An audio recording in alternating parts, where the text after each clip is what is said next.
எங்கே பார்த்தாலும் baby ஜெயலின் baby ஜெயலின் baby ஜெயலின். அப்படி என்ன தான் நடந்துச்சு இந்த பேபி ஜெயலினுக்கு தெரியுமா?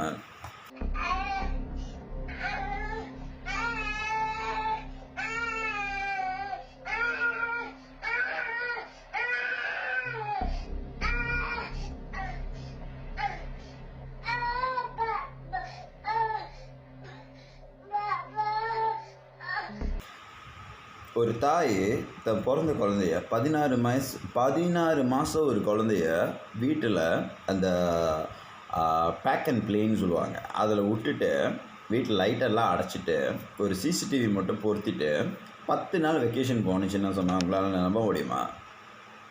ஆமாம், அந்த பேபி ஜெயலனுக்கு வந்து அவங்க தாய் பால் சாப்பாடு இதெல்லாம் எதுவுமே கொடுக்காம ஒரு பேக் அண்ட் பிளேயில் வச்சுட்டு வீட்டில் லைட்லாம் அடிச்சுட்டு வீட்டை போட்டிட்டு 10 நாள் வெக்கேஷன் போயிட்டு வந்தாங்க. போயிட்டு வந்து கதவை திறந்து பார்த்தா அந்த குழந்தை வந்து இரஸ்பான்சிவாக இருக்காங்க.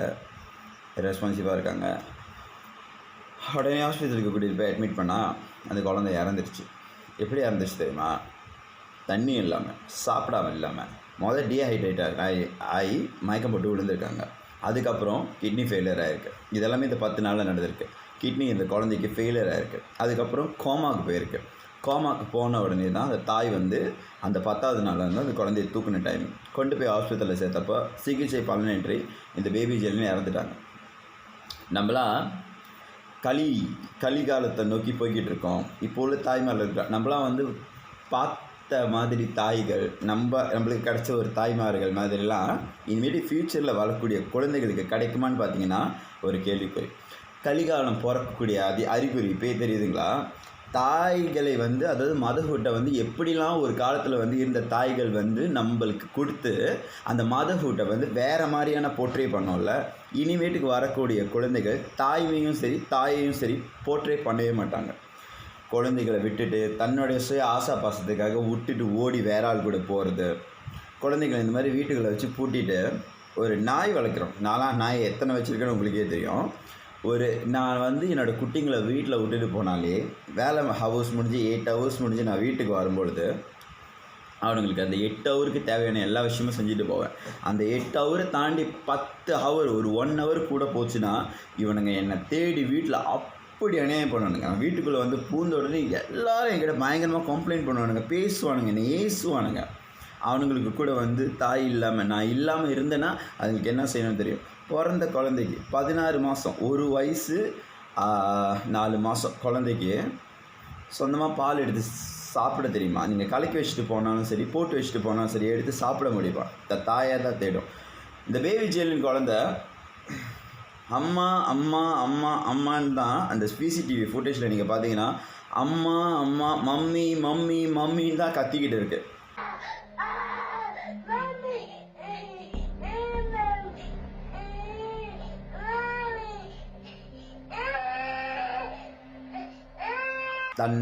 தன் அன்கான்ஷியஸாக ஆகி கடைசியாக மயக்கம் போட்டு உழுகிற வரைக்கும் தன் தாய் வந்து என்னை தூக்கிட மாட்டாங்களா, அவங்க எனக்கு ஒரு பால் வாயில் கொடுத்துட மாட்டாங்களா அப்படின்னு சொல்லி அந்த பசின்ற ஒரு விஷயத்தை விட அது தாயை தேடினது தான் அதிகம். அந்த குழந்தை அதோட தாயை கடைசி மூச்சு வரைக்கும் அது முதல்ல பிறந்த உடனே அந்த குழந்தை மம்மின்னு தான் சொல்லியிருக்கோம். இறக்கும் போது தான் மம்மின்னு சொல்லிட்டு தான் விழுந்துச்சு.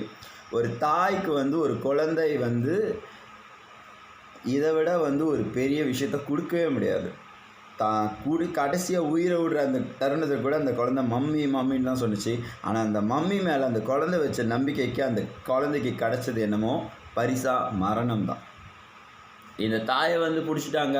இந்த தாயை வந்து கோர்ட்டில் வந்து இப்போ வந்து சார்ஜ் பண்ணிவிட்டு அதுக்கப்புறம் வந்து மரண தண்டனை கொடுத்துருக்காங்க. அதாவது மரண தண்டனையில் லைஃப் சென்டென்ஸ் கொடுத்துருக்காங்க. வாழ்நாள் ஃபுல்லாக நீ வந்துட்டு ஜெயிலில் தான் கழிக்கணும் உன் குழந்தையோட மரணத்துக்காக, கடைசி வரைக்கும் நீ ஜெயிலே கடை அப்படின்னு சொல்லி தீர்ப்பு கொடுத்துருக்காங்க. அதுக்கு left your baby, Jalen, trapped in a pack and play without food and water for 10 days. Sentenced you to life in prison without the possibility of parole. அந்த தாய் ஒரு வார்த்தை சொல்லியிருக்கு, அந்த கடவுளும் என்னோட குழந்தையும் என்னை மன்னிச்சிடுவாங்க அப்படின்னு நான் நம்புகிறேன் அப்படின்ட்டு. இந்த மூதேவி வந்து சொல்லுது, மன்னிப்பு கடவுளும் மன்னிக்க மாட்டான், கடவுளும் குழந்தையும் குணத்தால் ஒன்று. இவங்க 2 பேர்த்துக்கிட்டேருந்தும் உனக்கெல்லாம் மன்னிப்பு கிடைக்கும்னு நீ நினைக்கிறியா? சத்தியமாக கிடைக்கவே கிடைக்காது.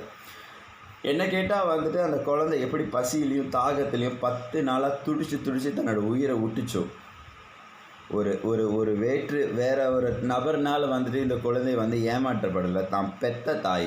ஒரு குழந்தை வந்து ஒரு தாயை நம்புறதை விட வேறு யாரையும் நம்பாது. அப்பேற்பட்ட தாய்க்கு வந்து தன்னை நம்பினதுக்காக அந்த தாய் கொடுத்தது என்னமோ பரிசா மரணம் தான். ஸோ அந்த குழந்தையோட ஆத்மா வந்து சாந்தி அடையிறதுக்காக நான் பிரார்த்தனை பண்ணிக்கிறேன்.